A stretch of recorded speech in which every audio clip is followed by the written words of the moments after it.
Olá, meus amigos, mais uma vez nós estamos aqui reunidos para uma das nossas palestras virtuais da Casa Amiga. O convite do Serginho, o tema que ele me passou foi sobre o livro No Mundo Maior, do André Luiz, psicografia de Chico Xavier. E o capítulo 2, ele fala sobre a preleção de Eusébio.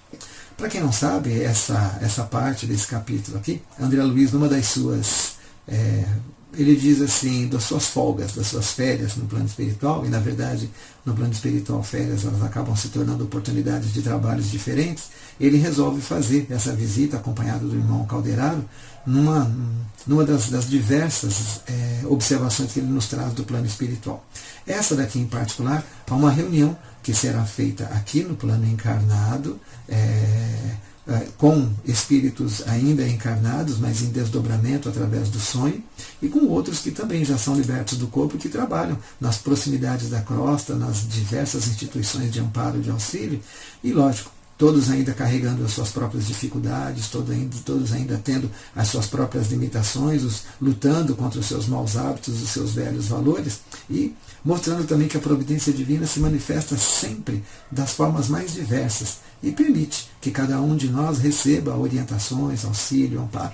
Muitas vezes dizemos que determinadas coisas são frutos da sorte, né? Então, encontramos um amigo, meu amigo falou uma coisa para mim que me transformou, ou eu passei em frente a um lugar e vi uma frase que mexeu comigo, mandaram uma mensagem, e achamos que essas coisas realmente são coisas simplesmente da sorte, mas nada disso é sorte. Tudo isso é a providência divina trabalhando conosco, alimentando sempre os bons valores dentro de nós, mas respeitando, como lei divina, o nosso livre-arbítrio, ou seja, a instrução é passada, mas você segue se você quiser.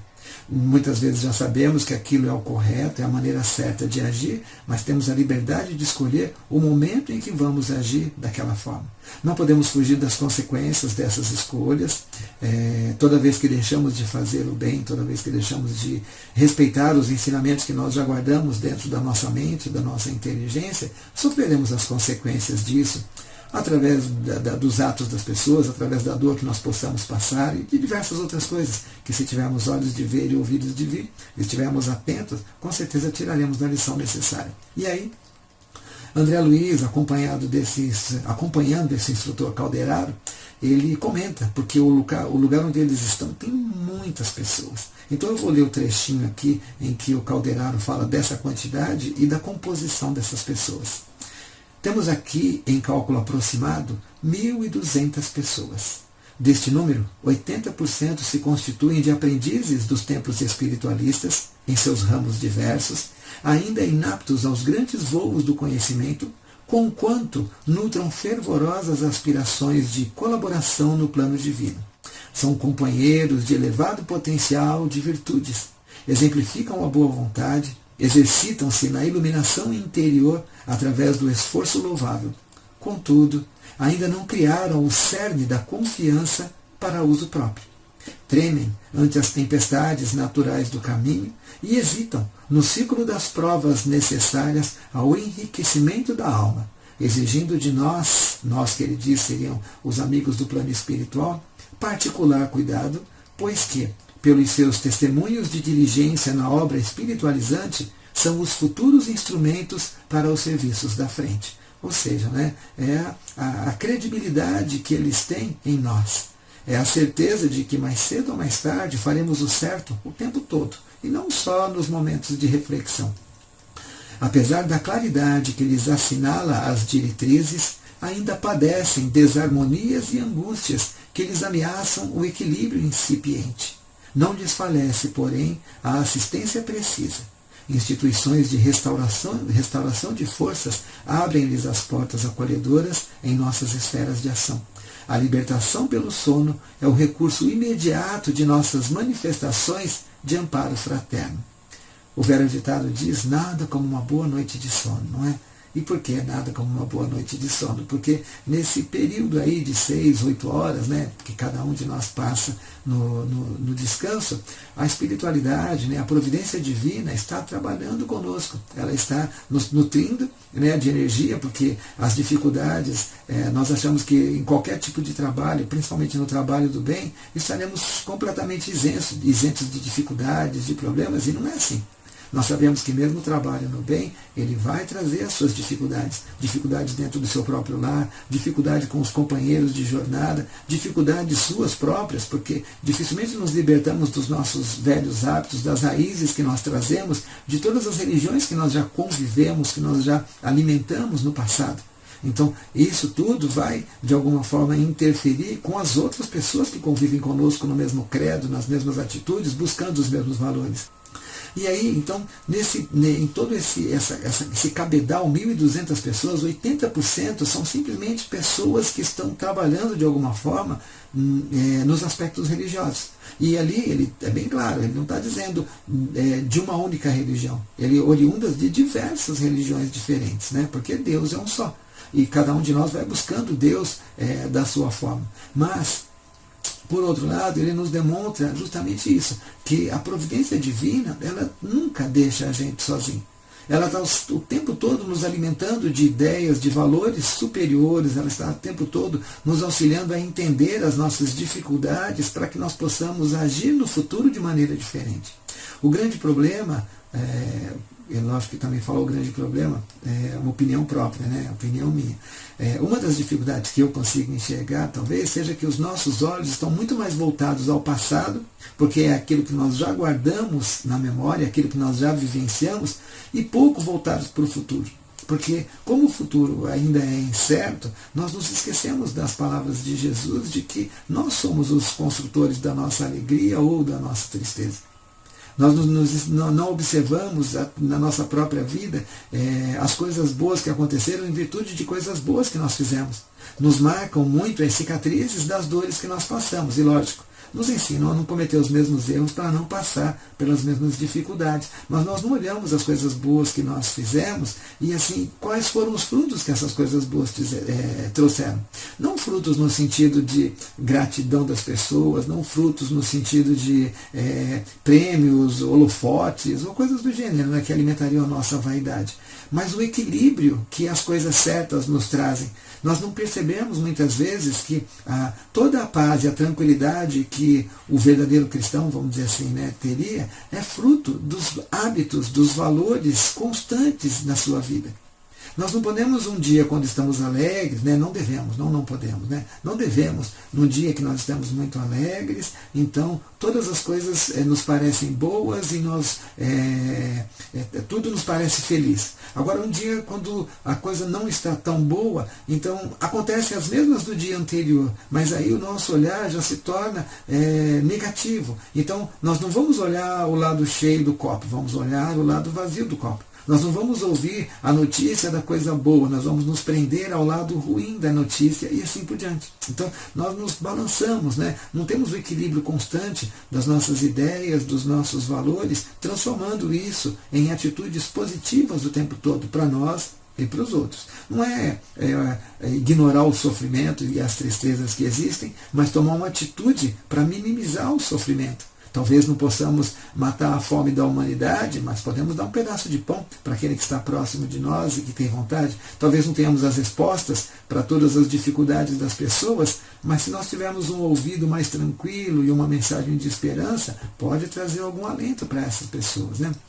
E aí vem então a mensagem que esse irmão Eusébio, né, ele traz para as pessoas, e é interessante que a mensagem dele é uma mensagem assim de esperança, de fé, mas também uma mensagem de reflexão, que nos mostra que a maior parte das dificuldades pelas quais nós estamos passando, elas são fruto do nosso desequilíbrio nos valores. Quem de nós não acredita 100% na mensagem de Jesus? Quem de nós não se emociona até as lágrimas de ouvir determinadas passagens e às vezes refletir numa comparação entre aquilo que o mestre passou e a vivência que cada um de nós tem? Mas será que no nosso dia a dia nós realmente seguimos todo esse ensinamento de Jesus?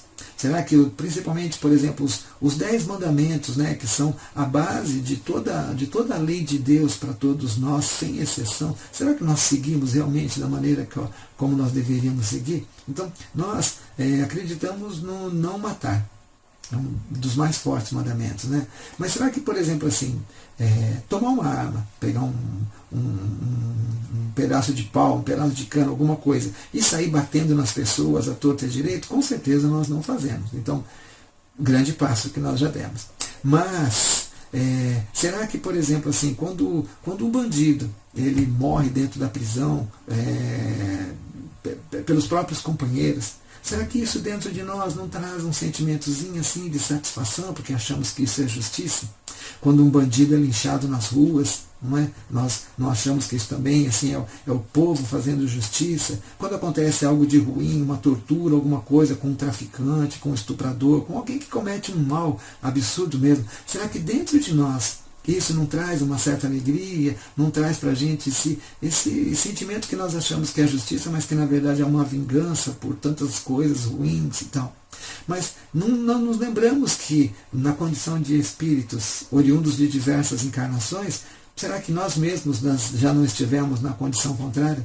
Será que quando cometemos o crime, o que desejaríamos para nós é que tivessem também nos linchado, tivessem também nos enforcado, nos decapitado ou qualquer coisa do gênero? Ou será que nós gostaríamos que nos ensinassem, que nos mostrassem que o equívoco que cometemos quando escolhemos aquele caminho mau, nós deveríamos aprender a ser diferentes no futuro? Então, o não matar, ele não precisa ser vias de fato. Mas a partir do momento em que nós alimentamos essa ideia, e a partir do momento em que nós conversamos com as pessoas que alimentam essa ideia, e nós também achamos assim, nós aplaudimos quando acontece isso, simplesmente porque realmente o crime é hediondo, porque a falta é muito grave, será que nós estamos realmente seguindo os ensinamentos de Jesus, de não matarás? Né? Por outro lado também, nós temos o outro ensinamento, que é de não adulterarás. Na prática, pode ser que realmente nós não cometemos no nosso dia a dia o adultério. Mas será que quando os amigos e as amigas se reúnem e ficam cobiçando o ator ou a atriz, o modelo ou a modelo, a foto, a pornografia que existe ainda, será que isso também não é uma forma de adulteração? Será que nós também não estamos cometendo um erro, mas são erros pequenos, são erros sutis, e que nós achamos que pelo fato de serem sutis e pequenos, eles não têm tanta importância. Mas todos eles alimentam ainda o desequilíbrio que nós temos. Quando diz Jesus que não podemos servir a Deus e a Mamon, Jesus diz que é preciso que você tenha uma linha só. Talvez nós não consigamos ainda ter uma linha completamente amorosa, uma linha completamente, como eu diria assim, um olhar compassivo realmente com as coisas. Talvez muitas das coisas que nós vamos fazer, elas serão muito mais pela lógica do que é certo do que pelo amor ao nosso semelhante. Mas repetir um processo porque ele é certo já é um grande passo que nós estamos dando. Porque enquanto alimentarmos ainda a ideia do contrário, a ideia de que isso faz parte do nosso grau de evolução, que nós temos que, com o tempo, nós vamos atingir aquilo que é necessário, continuaremos repetindo os mesmos procedimentos. E muitas vezes nós temos o hábito de... a nossa busca dentro dos ambientes religiosos, poucas vezes ela é de transformação interior. Na grande maioria das vezes, nós estamos ali dispostos a auxiliar. Nós estamos dispostos à prática da caridade. Nós estamos dispostos a exemplificar o nosso amor ao próximo. Mesmo que seja por eventos, não é? Eu costumo dizer que nós não somos bons, nós temos atitudes boas. E esses eventos sempre estão assim, o que eu posso fazer para que o próximo seja melhor? E, na verdade, a busca que nós temos que ter é o que eu posso fazer para que eu seja melhor. É preciso que a transformação ela seja sua. A transformação ela tem que ser para que o próximo seja melhor. É melhor que ele seja melhor com o seu exemplo do que com a sua palavra. Nós estamos cheios de palavras. Não faltam palavras hoje em dia para que nós possamos atingir a nossa transformação. O que está faltando é atitude. O que está faltando é exemplo. Nós falamos sobre não roubar, não cobiçar, mas nós temos diversos pequenos roubos. Já cansei de falar isso em palestras e muitas pessoas também falam isso, mas vale sempre essa reflexão. Quando nós compramos coisas piratas, seja o que for, nós estamos roubando do mesmo jeito. Quando nós enganamos o nosso patrão nas nossas atividades, fazendo coisas durante o trabalho que não fazem parte do nosso trabalho, nós estamos roubando do mesmo jeito. Então, assim, nós precisamos entender que não são somente os grandes problemas, os grandes defeitos que nos prejudicarão, mas os pequenos, porque eles continuam mantendo ainda uma raiz. Para que você possa eliminar um mal, é preciso que você elimine todas as possibilidades do mal. Quando você vai eliminar uma doença, não pode ficar um único vírus para trás. Todos aqueles vírus que estavam causando o mal, eles têm que ser eliminados, eles têm que ser anulados pelas nossas defesas ou pelos remédios, mas todos eles têm que ser eliminados, porque enquanto permanecer o vírus, a doença estará presente, em menor grau, mas ela estará presente. Então precisamos ir mudando tudo isso. Acreditamos que não podemos usar o nome de Deus em vão, mas quantas vezes nós não tentamos fazer alguma coisa para obter uma necessidade? Por exemplo, você pega o seu currículo, uma coisa comum. Você pega o seu currículo e você coloca algumas coisas a mais no seu currículo que não são verdadeiras. Né? São coisas inocentes, né? Porque o seu objetivo maior é conseguir o sustento da sua família. E essas coisas inocentes que você coloca ali no seu currículo, você obtém uma vantagem. Você consegue realmente alguma coisa em seu benefício. E aí, conseguindo isso em seu benefício, quando você consegue o emprego que você tanto almejava, você diz assim, graças a Deus eu consegui. Então Deus provavelmente é o cúmplice na nossa mentira, né, para nos auxiliar a conseguir aquilo que nós desejamos. Veja bem, é uma coisa muito simples, muito sutil, muito boba na linguagem popular, mas que na prática ela continua alimentando dentro de nós os mesmos valores invertidos. E esses valores invertidos, vamos fazer uma comparação, né? O oceano ele é formado de moléculas de água, certo? São hidrogênio, oxigênio, e aí essas moléculas de água, se você pegar, cabe na mão. Mas o conjunto delas, né, que são trilhões, quatrilhões, sei lá o número disso daí, formam o oceano. A mesma coisa são esses pequenos erros. A gente continua alimentando esses pequenos erros e assim o pequeno erro ele depois alimenta o outro um pouquinho maior, que alimenta o outro um pouquinho maior. Bem, há um trecho aqui em que no discurso já de Eusébio que ele diz o seguinte: desde quando fazemos e desfazemos, terminamos e recomeçamos, empreendemos a viagem reparadora e regressamos, perplexos para o reinício? Somos, no palco da crosta planetária, os mesmos atores do drama evolutivo. Cada milênio é ato breve, cada século um cenário veloz. Utilizando copos sagrados, perdemos, entretanto, quais despreocupadas crianças, entretidas apenas em jogos infantis, o ensejo santificante da existência. Destarte, fazemo-nos réprobos das leis soberanas que nos enredam aos escombros da morte, como náufragos piratas, por muito tempo indignos do retorno às lides do mar. Enquanto milhões de almas desfrutam bons ensejos de emenda e reajustamento, de novo entregues ao esforço regenerativo na cidade terrestre, milhões de outras deploram a própria derrota, perdidas no atro recesso da desilusão e do padecimento. Em qual das partes nós nos encontramos, não é? Daquelas que realmente aproveitaram a oportunidade, ou daquelas que chegarão do outro lado e não saberão exatamente aquilo que fizeram, como aproveitaram essa oportunidade. Então, principalmente nós que temos essa ferramenta, Espiritismo, nas nossas mãos, se nós buscarmos a reflexão constante de como podemos ser melhores a cada dia, nos esquecendo um pouco daquilo que nós temos que fazer pelos outros, no sentido de mostrar as suas falhas, não é? Mas que possamos doar aos outros um pouco mais de nós. As reflexões podem me auxiliar no meu dia a dia. De que maneira que essas reflexões podem me fazer agir de maneira diferente com a minha família, com os meus fornecedores, com os meus clientes, com os meus funcionários, com os meus patrões, com os meus amigos, com os meus vizinhos, com as pessoas que não me agradam ainda, Não é? Nós falamos muito sobre o perdão, mas nós nos esquecemos que, por exemplo, nós não perdoamos o governante que não deu o aumento na nossa aposentadoria, nós não perdoamos o médico que não sorriu ou que não deu uma atenção maior para nós na nossa consulta.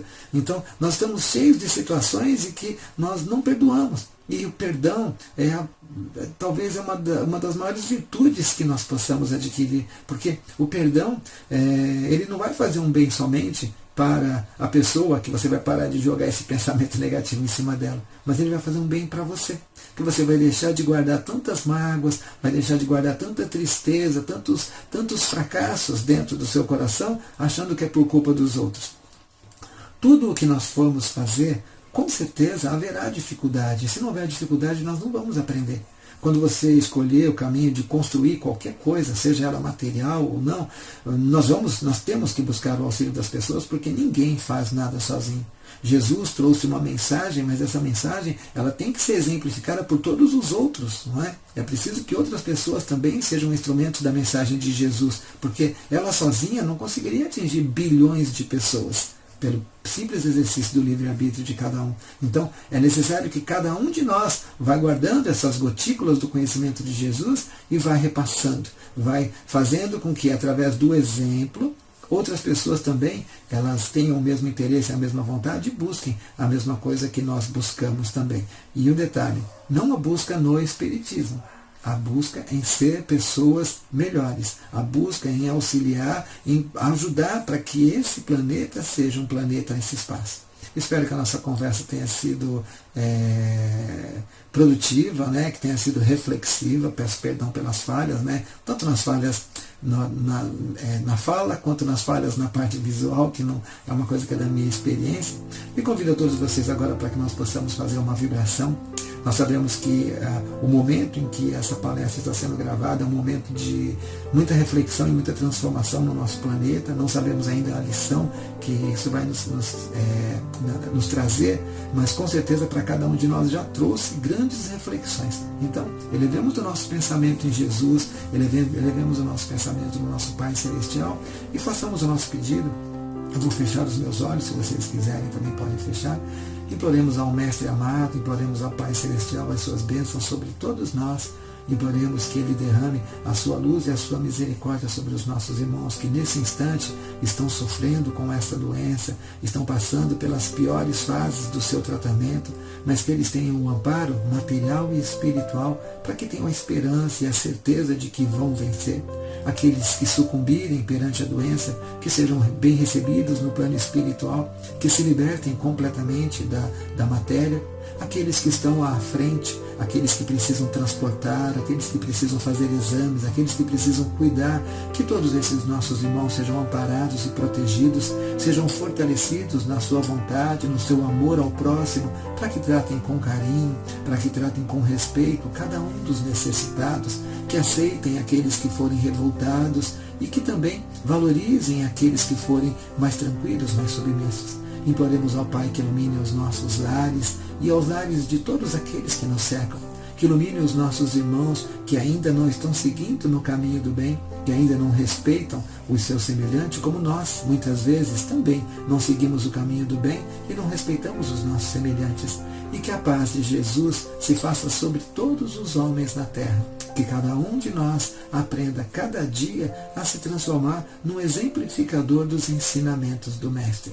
E que nós possamos um dia transformar este planeta, fazer dele aquilo que Deus projetou para ser. Uma morada para que os espíritos consigam evoluir, aprender e se auxiliar uns aos outros. Assim seja. Fiquem com Deus.